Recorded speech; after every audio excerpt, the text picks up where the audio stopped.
We've all been there. We are running Google Ads for our e-commerce stores, and then at some point it seems that we just cannot scale any further.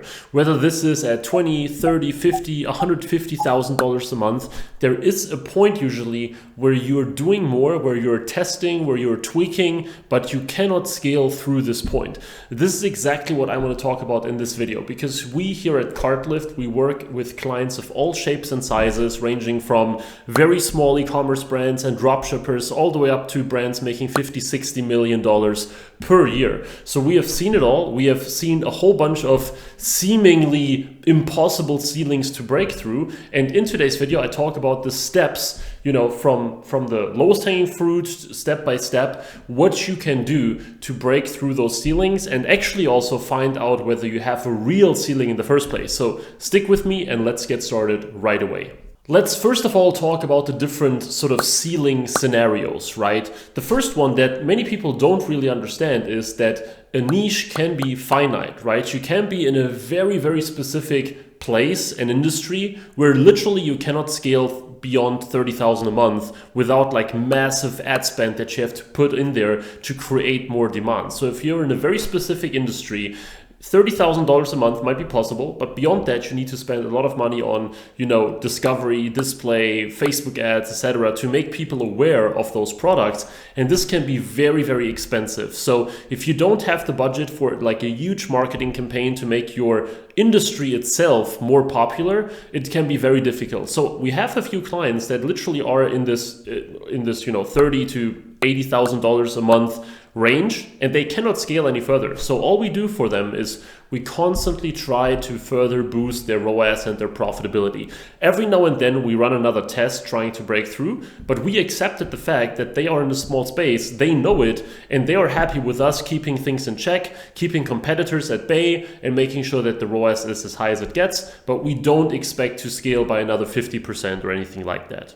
The next scenario that's very, very common is simply a lack of campaign optimization or a low search impression share or things like that. That's where an agency like us actually comes in, right? When the industry, the niche is big enough, but you need the biggest possible piece of that pie. So those are the actual, nitty-gritty things of the account where you have to increase your quality scores, or where you need better campaign and account structure, where you need like an optimized product feed, where you need the best bidding strategies, negative keywords, audiences, analyze your Google Analytics account, and so on and so forth. Those are the things where you can actually tweak and improve an account and ultimately, of course, produce more volume. And then we also have the next one, which is simply entirely missing campaigns or campaign types, right? Maybe you only tried shopping so far, you need to add search ads to the mix. Maybe you only had shopping and search. Maybe at your level of volume, spending 50,000 a month, you should really test some discovery, etc. as well. Our clients spend at the moment right about $170,000 per month, 150, something like that per month. And in those budget ranges, of course, you need more than just shopping and search. You need to give some discovery a try. You need to run some asset-focused PMAX campaigns, right? That is really something, the more you spend, the more campaign types you should try on a regular basis, because you never know when you break through. We have fantastic discovery campaigns producing, good 4, even sometimes 5 figures amounts per day. And that is really something that you have to try out, but not if you're just very small.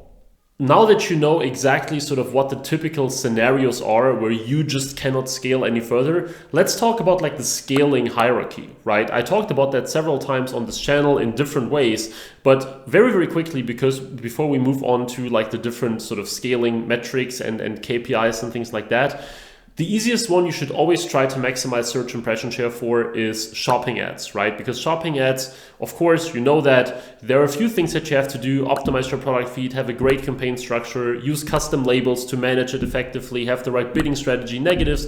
There's plenty of work you can do, but it's all, still, like, no matter what you do, shopping ads are still a very, very low hanging fruit. So try to maximize your search impression share as much as possible. Don't go for 100% because that will be virtually impossible, but try to always have at least 70, 80, maybe 90% search impression share before you really try to move to the next one.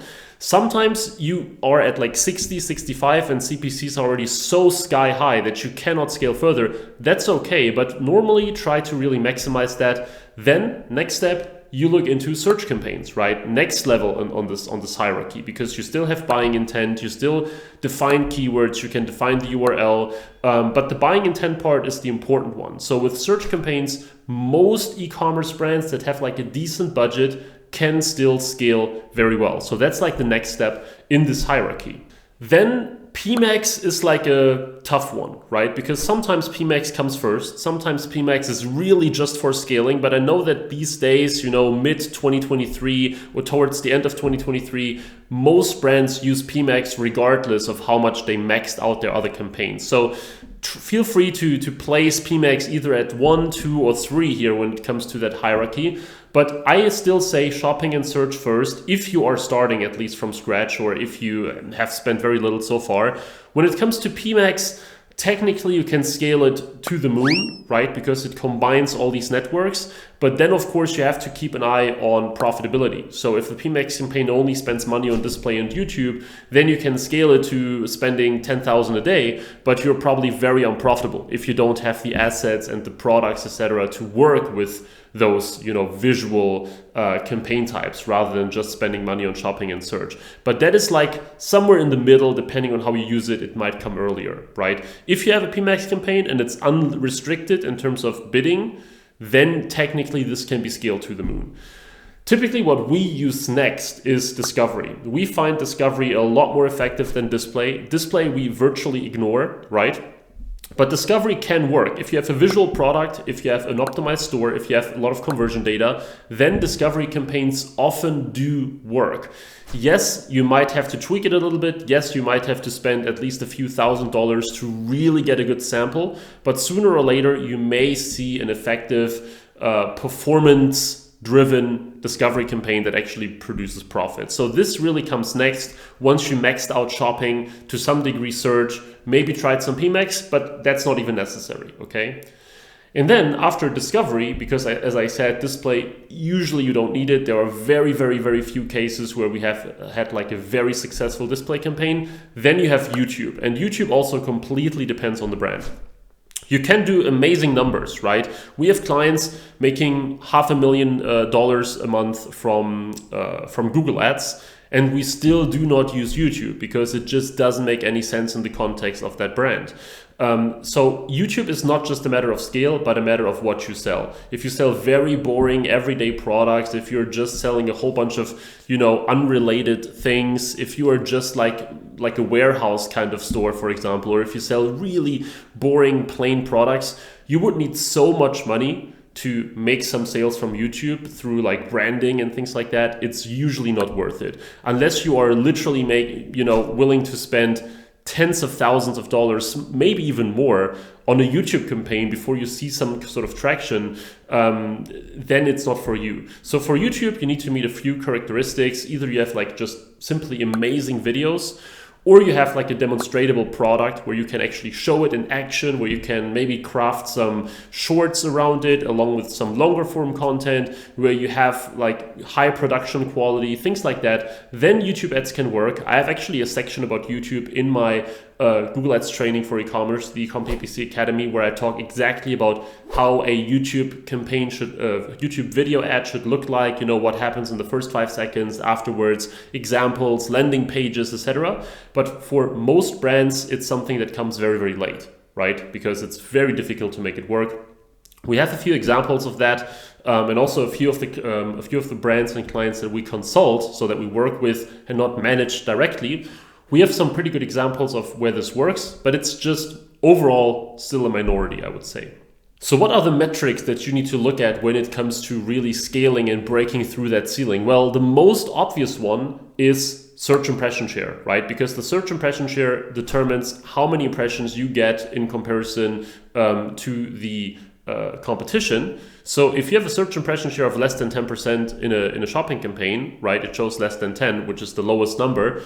then you know that this shopping campaign can be scaled so much further. Same goes for search. And then it's typically the first thing you should look at and the first thing you should work towards. As I said, maybe your CPC is already so high that you cannot scale further, but if you see less than 10%, typically there is more to gain from that, whether it's through increasing the budget, increasing the bid, changing the bidding strategy and try something else, and so on and so forth.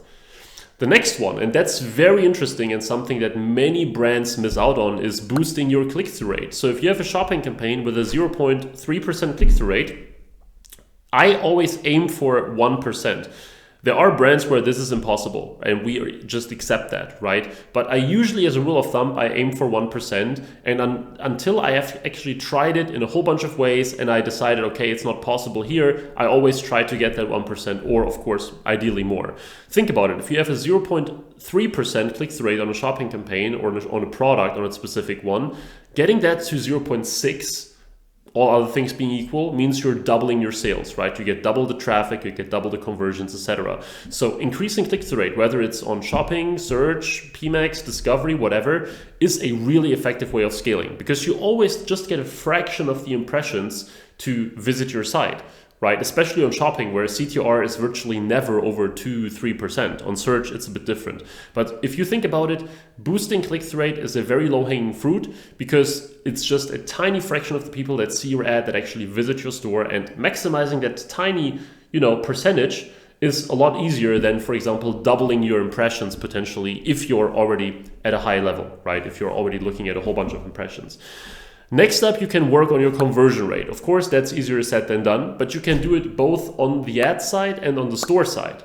So on the ad side, you can pre-qualify people better, you can use better keywords, you can use more buying intent keywords, you can, come up with pre-qualification ad copy on your search ads, on your shopping ads. You can do a whole bunch of things as well, from promoting sales and reviews that boost your credibility and things like that. But of course, the biggest leverage for conversion rate is in your store. And we actually work with more and more brands in terms of conversion rate optimization consulting, or even building and optimizing stores for them, because it's something that we have seen so often now that we decided that we want to help clients with that as well on top of the Google Ads side of things. The biggest leverage, of course, for conversion rate optimization is in your store. If you have a 1% conversion rate and your ads are already at 50,000 a month in ad spend, and you cannot it seems unable or impossible to scale, chances are that getting that conversion rate from 1 to 1.5 or 2% is probably easier than doubling your spend, right? So boost conversion rate on the ad side with the things I mentioned. Boost conversion rate especially on the store side by doing either a full conversion rate optimization project or step-by-step incremental things, working on some areas of the product page, tweaking some other things, testing your prices, you name it. But that's effectively scaling, and it can be one of the most effective things to scale your entire account.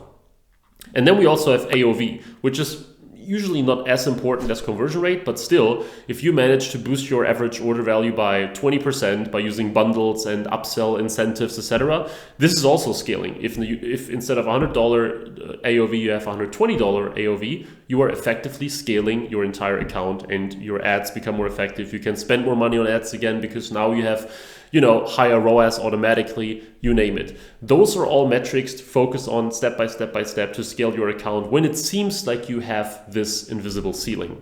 And then last but not least, you can build a more complex retargeting funnel. Google is not the most effective at retargeting, in my opinion. Discovery ads can be pretty effective here. Display ads, not so much.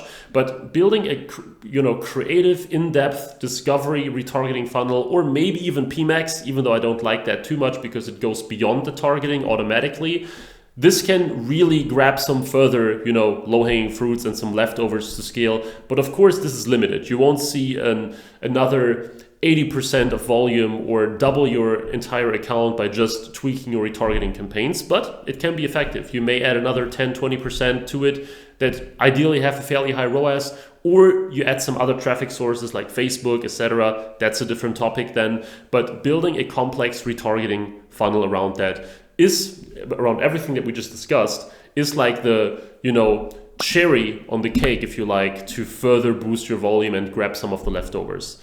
And now if you need help with everything I just discussed, right? If you think, hey, that makes sense, but how do I implement this exactly into my Google Ads account? Or how do I implement those conversion rate optimization strategies into my store, which is like the second thing?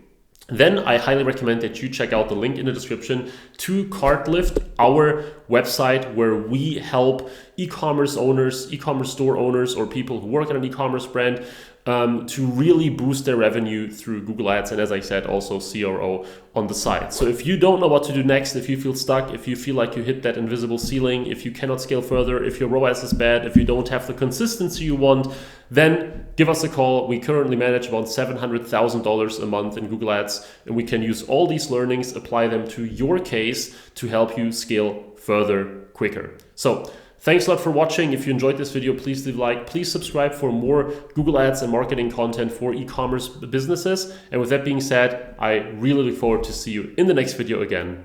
Bye-bye.